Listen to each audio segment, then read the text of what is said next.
কথাবাণী চ্যানেলে আপনাদের স্বাগতম। আজ আপনারা শুনবেন বনফুল রচিত ছোট গল্প নিম গাছ।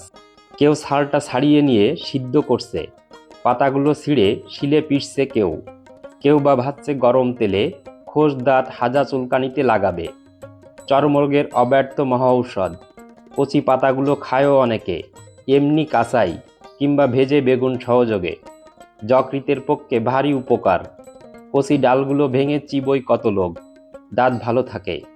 কবিরাজরা প্রশংসায় পঞ্চমুখ। বাড়ির পাশে গজালে বিজ্ঞরা খুশি হন, বলে নিমের হাওয়া ভালো, থাক কেটো না। কাটে না, কিন্তু যত্নও করে না।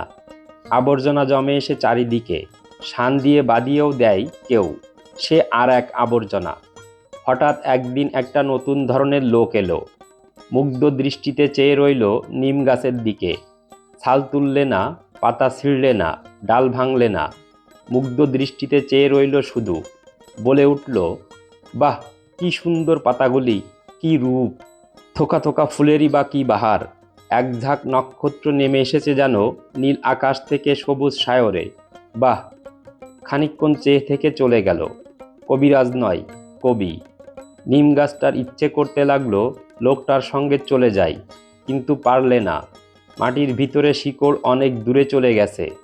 বাড়ির পিছনে আবর্জনার স্তূপের মধ্যেই দাঁড়িয়ে রইল সে। ওদের বাড়ির গৃহকর্ম নিপুণা লক্ষ্মী বউটার ঠিক এক দশা। ব্যাস, আজ এ পর্যন্তই।